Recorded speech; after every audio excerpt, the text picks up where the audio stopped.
Facts too, because I'm from 144th and Convict, but not only that, the Battlegrounds had a name back in the day. Yes, that was the proving Not ground. just the Rucker, not just 39th Street, not just Lenox on 45th Street, Colonel, and all that. The Battleground, you said the Battleground dudes came, a lot of hoopers played in the Battlegrounds. Everybody Right? played it. That was the proving ground. You couldn't make it there, you couldn't make it nowhere. There was no Rucker, there was none of that. They had the music Battleground. out, plugged the music up and all that. G-Force, that was G-Force. G-Force, yeah, right? G-Force, yeah. Excellent. Yes. G-Force, what was they, Bamboo, Duck, Duck. all the Joe Hill, all the Hill brothers. Yeah, but it was G-Force, but they had another dude, man, what was his name, man? He got popular too. He sold records and all that. Can't remember his name, but y'all remember G-Force, Adamant? Mm-hmm. Mm-hmm. Yeah. What street is the battleground on for those who don't know? Right across the street from the beat, yes. Right there. I'm Right there. 52nd and Amsterdam. Directly across, that part, that. Yeah. So let's start from the age of 12. Let's get right into the story and come forward to date. So how does a 12-year-old honor student growing up in the streets of Harlem, singing the boys' choir Harlem, and mother who worked for the NYPD not know when the molestation thing was going on right at the church and all that stuff? Well, first you got to remember, man, in our culture, man, our culture, sexual abuse is almost like taboo, man. I mean, like every one of us who can sit here today probably knows somebody that knows somebody whose parent or the grocery man, whoever it was that got abused, but we never talked about it. Fast forward 2019 now, man, it's like a popular topic and it's all right for people to come out and talk about it. But the abuse started actually over there right across the street, the Battlegrounds. Oh, wow. Because there was the gentleman who owned the program, which was Ernest Lorch, you familiar with him. Mm-hmm. He actually has feelers out that came out and played the playground and saw young potential and brought it over to the Riverside. Right. But like I even explained some parts in the book, man, the abuse starts as soon as you walk up to Riverside Church. That's like a humongous building. You have to walk down these long corridors just to get to the gymnasium. So all of it is like a part of the process. Mm-hmm.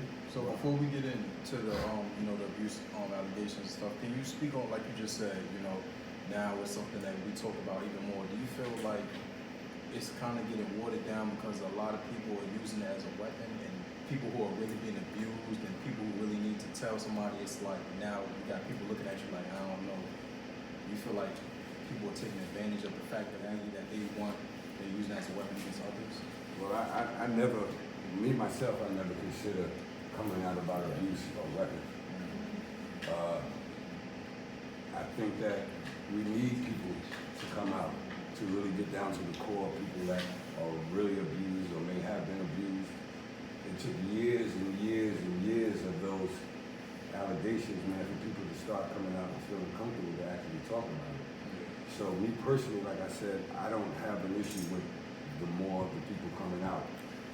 We have a judicial system, we have a legal process that'll wean all of that out, you know what I mean? And so I just applaud all the victims that just have the courage now to come out, man, and I implore other victims to come out each and every day. I have a problem with people who make false accusations, though, because then it takes away from people who are really abused. Because it's like, if you make a false accusation, a person who was really abused watching other people, it can make them feel like, well, they just treat me like this person, even if I'm telling the truth. They think I'm lying. I have a problem with people who make false accusations. Again, like I say, man, that we have a legal process that vents all of those out. Your personal beliefs or what that is, your personal beliefs. I mean, I'm not saying that you don't have anything that you're saying that's wrong. I just think that when we're dealing with sexual abuse, man, it's so tender and it's so delicate, man. We have to deal with each and every individual individually. You know what I mean? And again, like we had the Jesse Smollett issue. Yeah. So I can understand where that comes from, because at the end of the day, I mean, we all feel kind of, tarnished at him or upset with him for having us rally behind him. But I think the amount of victims outweigh the actual people who do that. So, Robert, tell us a little bit about how your life was between the ages of 12 to 15 when you're station and stuff like that, because I know you also went to boys choir, and I went to boys choir as well. So, you know, I do know the history on that school, and sometimes people do try to infiltrate on you because of your lifestyle and certain things that you do, because they will assume that there's some type of leeway, you know, because maybe you're singing or this. You know how people just assume, you know what I'm saying? Do you think that had anything to do with what happened to you, or people trying to try you in that manner? No. Back to the original question, my childhood between 12 and 15 was just like any other normal childhood. I mean, we knew what poverty was. Right. We didn't know what rich was. Right. You know, we were comfortable with what we were doing. I Right. mean, if we had any aspirations, the aspirations came through sports. Right. And back then, opposed to now, we had places like the Boys Choir Harlem and the Riverside Church Hawks. We were in the house and played video games at that point. We actually went out and participated in physical things. So when I joined the Boys Choir Harlem, that was almost like a badge of honor. I Right. mean, 'cause we were afforded to go to places like Europe. I've been Yeah, to of Europe, course, I've been yes, to Germany, I've been absolutely. to Spain, I've been all over Holland. Yes. You know what I mean? So singing wasn't viewed as being a quote unquote unmasculine thing. Right. It's funny though, a lot of the victims that we were talking about that speak out years later, they were a part of those things because people now associate that place as being breeding grounds for that activity. And it's funny when you say you mentioned that you were part of Boys Choir, so you're very familiar.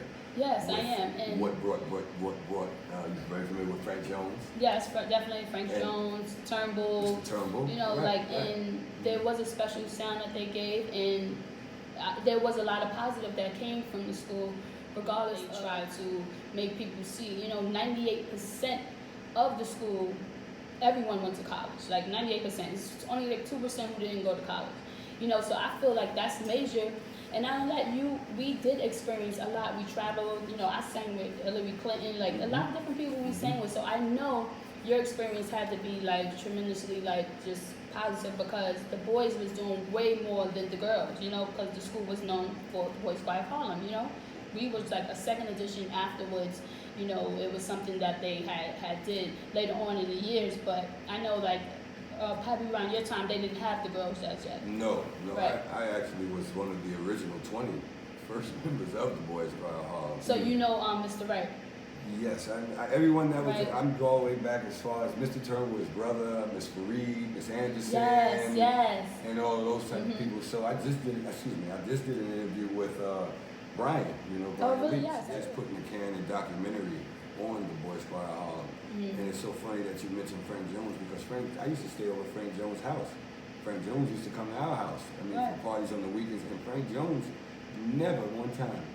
Right. I never got that vibe from him. I never got that feeling. So, but like as you speak about the abuse, my abuse came from actually, like I said, starting over here at this here program. Young man, he warned me about Mr. Lorch, or he told me certain things about Mr. Lorch. Well, you heard it. I mean, Right. but everybody turned a blind eye to it. I mean, he was able to promise you or subliminally promise you the sham guard ending. Where you go to college, you get to great high school. Like I've been to good high schools, I've been to Catholic schools and all of that. And then I've also been in places where me and B's met, you know what I Right. mean? So, you know, we go over there with the abuse, but I know one of the things that he used, which is the grooming process. I was on the panel, Oprah Winfrey, and I was on the panel for the grooming process. And the grooming process is a big thing because here you have this guy who comes to the hood, Mr. Lorch, and he offers you escape from what you're into. Back then we were young enough, we weren't able to be able to dissect what his ulterior motive was, but his motive was to find young men who were struggling in the hood, single parent primarily.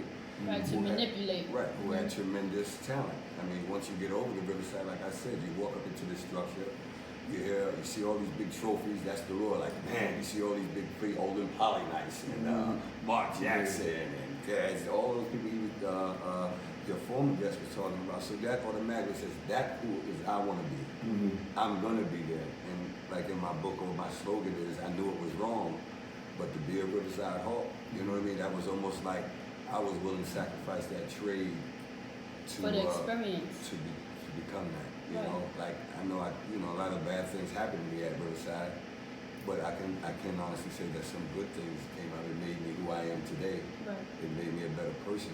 Yeah. That's what I was going to ask you, because it seems a lot of times you hear it's The like, story straight about what happened over in Riverside Church. Right. Yeah.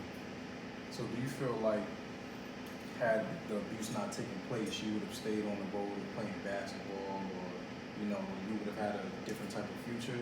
Or do you try not to go down that what if road? Well, my intention never was to go over there to get abused, man. You know, my intention was to go over there and play basketball and make a way for my family and myself to get up out of the hood. One of the reasons why I went back, the initial reason why I went back to Ernest Lorch was to ask him that very same question. I asked him, did he think that I had the skill to go really play basketball, or did he have me around those years to be a boy toy to him? And that's really what my initial going back, because I was suffering with wanting to know the answer to that question. So a lot of people, the newspaper, the media, even my individuals, peers, even basketball peers, you know, they all got their different views on it, you know what I mean? But some people say I went over there to swindle, and some people say I went to extort them, and they that. But, you know, none of those were the case. And so I wanted to set the record straight with that, you know, and I just wanted to be able to move on and come to peace with everything that had happened. So you're a former drug dealer, and how long you sold drugs, and is that the reason why you went to prison? Prison. As you know, I'm a basketball player, man. I mean, I played ball, went to college, all of that. Actually, man, your last guest played on some of my teams in Rucker, which was Sham. And so I love basketball to today. I was in college on a scholarship, and met a young lady. She got pregnant, and it was either a choice: am I going to continue the scholarship, or am I going to go out and try to at least set the stage to be able to, for the next 21 years, at the very least, to be able to maintain my daughter. So I took a leave after school. I had a friend that I'll leave nameless that was doing very well out in Washington, D.C., man. And next thing I know, I'm going to second period one day, and the next day I'm out in Southwest with Washington, man, selling keys. Just as simple as that. And, you know, during that time, man, the money was so good, I just never went back to school. Came back up here, man. It was a little different. I caught a sale, didn't think that was enough, caught another sale, and before you know it, I'm doing time in Mohawk Correctional Facility, man, just that quick. So my drug history, or through paper, isn't extensive, but, you know, the media is what sees only that. Right, and that's why I brought it up, because, you know, sometimes people read like I'm reading, but when you come on and people come on the show, I like them to tell their side of the story. You know what I'm saying? Like, I watched an interview the other day, real quick, I want to get back to you, about Neo. They said Neo was beating up his girl or something like that, and he got on the show called The Real, and they hit him with the question. No, Wendy Williams hit him with the question. He said, nah, hold up. I ain't got nothing to hide. Oh, that's what you read. I never did that. And he told what really happened, and then people in the audience was like, okay, you know what I'm saying? And a lot of people don't get that platform, that chance to really put that